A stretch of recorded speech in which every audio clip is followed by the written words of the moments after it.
Okay.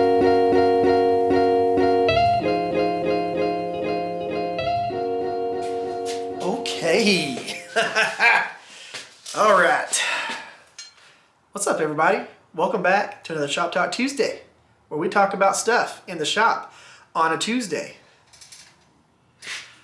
It's almost like I named it that for a reason. So, when it boils down to it, this particular episode is talking about knife designing analysis paralysis. Something that I think a lot of knife makers have to deal with whenever they're designing knives. Now, for me, I don't have to do that much thought process on a lot of my builds because a lot of them are just things that I'm designing as one-offs. But with these YouTube knife makers challenges, I really have to think through a lot of different things and kind of going through that a little bit, okay? So whenever I'm thinking through the knife design, I have to go, okay, what screams the Rivers experience? Because first and foremost, I got to make something that looks like me. Well, that doesn't look like me, but it looks like something I would make. That is first and foremost. I want it to be that. Two, I have to think through, what is somebody else going to do? What isn't someone else going to do? And what can I do to stand out? Now, for me, I don't do Damascus builds for these particular challenges. I had one, I think it was the first one that I did, where I did this crazy copper and steel, kind of like Mocha Megane chef's knife that was pretty cool. But for me, I like doing the textures and the finishes and stuff like that that stand out, that are a little bit different than what some people do. That's how I like to design the knives. Now, whenever I started this particular build, and we're going to use this one as the example here. So when I started this particular build, and I talk about this a little bit in the video that is going to be all about this. So the people who watch all these videos are going to see me talk about this a little bit in this chair in that particular challenge video. So when it boils down to it, I had to think through a lot of different things on this particular build because of how big it is and what makes sense when it comes to forging a stock removal with the equipment that I have and the time that I have to do these. So for me, I knew what I wanted the handle to look like. Every single version of this that I've drawn out on my ridiculously big sketch pad have this handle. It was the blade that I was having an issue with. And I had done a few different sketches on the steel and created a few different things that were like, that kind of looked cool, but they just didn't scream me. They didn't feel awesome to me. They didn't make me go, geez, that's gonna be badass. They didn't do that. They just left me thinking, I mean, it's cool, but would I want to use that? Would I want to chop some stuff with it? Every time I look at it, am I gonna go, damn, that's cool? No, to none of them. I didn't think that. And what I had to do was take a step back, and I took about 4 or 5 days worth of steps back, which is a lot longer than I typically take to think about a knife design.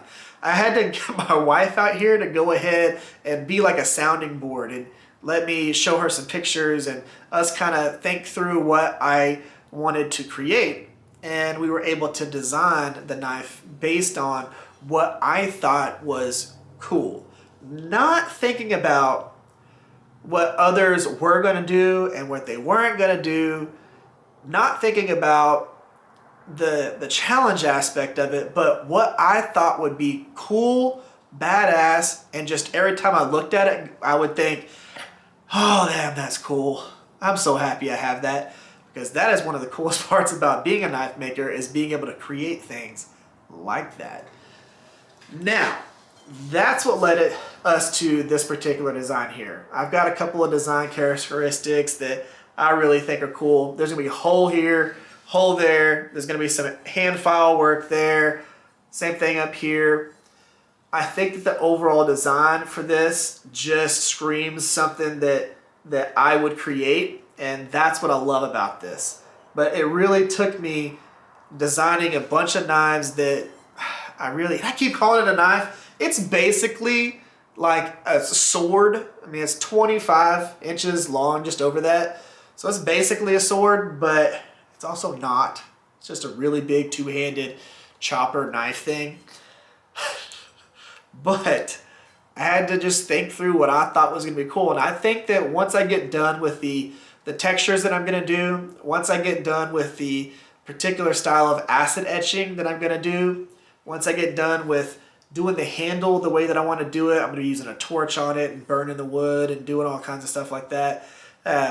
Once I get all that stuff done, the design of this knife is just going to be really cool. And a lot of the times you really have to think through what you want to do and not what others are going to think about what you're making.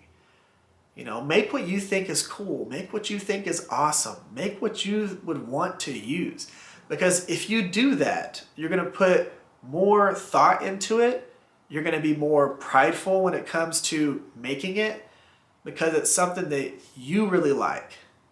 The hard part for knife makers is sometimes when we take on commission pieces and things like that, we're making what the person who we're making the knife for wants, and sometimes there's not as much fun or joy with that, and we don't get as much out of it. At that point, it becomes a job. Now, don't get me wrong, if knife making is your actual job, like that's what you do full time, then so be it. Somebody asks you to make something specific, and that's what you do for a living, screw it, make that thing. You know, that's your job. But if you're doing this as a hobbyist or a part-time knife maker who still has a regular job and your pure income doesn't require you to make just commission builds, have fun with it. Make cool things. And also don't be afraid to talk to your person who's commissioning the knife and collaborate with them to make what you think looks awesome and what they think would look awesome. That way y'all can come together and you can make something that you really enjoy. That's my little 2 cents on the designing process. Now, if you get to a point to where you're designing a knife and you just can't get through it, you can't get past it, the easiest thing to do is just go on Google and Google the type of knife that you're doing. Whether you're doing a drop point camp knife, whether you're doing a wakizashi, whether you're doing a cleaver or something like that, and just type in random stuff with that. Post-apocalyptic this, you know, EDC that, camp knife this, whether it be a drop point, a Warncliffe, a sheep's foot, whether it be a chef's knife, any of those things, and get yourself a little bit of design fuel by looking at what they have out there, taking little design cues from the things that you think look really cool, and just combine those into a knife build. It's that easy, just to kind of get yourself out of that designer's block. It's like a writer block, but for designers.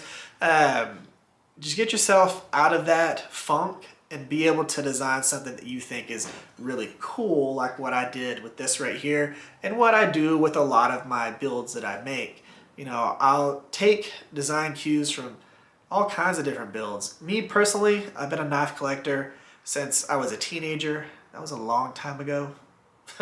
And I've got all these cool knives that I've looked at over the years that I've always wanted, but were always out of my budget. And now I can just make my cool versions of those, which is probably one of my favorite parts about being a knife maker, is being able to make all these cool things. And then the sad part is whenever I have to sell them. I have a bunch of knives on my website right now, so if y'all want to go check out some of the ones that are like the Forge to Finish builds and some of the ones from the Forge series, I have those on there for sale on the website. If you want to go check out some of those, it's just theriversexperience.com. Super simple. But when it boils down to it, make something that you think is really cool and enjoy the knife making process. If you're a hobby knife maker and you're stressed out about your designs, you need to take a step back, calm down, and just make something that you think is awesome. No one's telling you what you have to do. It's your hobby. Enjoy your hobby. Guys, that's my little TED Talk on analysis paralysis within knife making. and thinking through what you want to create versus what you think others want you to create. I'm going to make this ridiculously cool thing. I'm going to enjoy the heck out of it. One of the things that I'm going to do in next week's Shop Talk Tuesday is we're going to go ahead and I'm going to show y'all the actual grinding of this right here, going ahead, doing the bevels and things like that, because I'm going to do a little more talking about what we're doing and kind of break it down a little bit. The whole point behind that is I won't be able to put some of that stuff in the actual video because it'll drag the video on to where it's like a 45-minute video. And the people that watch these particular episodes, they're going to watch the challenge video anyways, but the bulk of the people that are going to watch the challenge video probably will never watch this episode. And you can always tell because those videos will get 50,000 to 200,000 views. These videos will get about 2,500 to 3,000. So the people that are watching this are the people that are going to be interested in my thought process behind things that I do. And we're going to talk about, whenever I get the profile done, what I'm going to do with the bevels. I'm going to show y'all a little more in depth to the actual acid etching aspects of it, how I drill the holes through this with the particular drill bits that I would suggest to be able to do that real easily. We're going to break that stuff down over these next couple of weeks. So hopefully y'all are ready for that. Hopefully y'all are going to enjoy, getting a little bit more insight into this particular build. And the cool thing is, whenever y'all watch this, the stuff that I use to make this, none of it's high tech. It's very simple. These are things that a lot of people can do because I'm going to be doing a lot of hand work and stuff like that on it. Not a bunch of tools, no presses, no power hammers, anything like that. Just a lot of working with your hands. Guys, hopefully y'all are going to enjoy that. If you've had those analysis paralysis moments in your life when it comes to knife making or just other things, leave them down in the comment section below. I'm pretty sure everybody's had their moments and they would like to hear what you had going on, and y'all could talk about it, things like that. Guys, that's the end of this one. If you would, give the video a thumbs up. Subscribe if you watch this whole entire thing. You're at this point right now, and for some reason you haven't subscribed. That's crazy.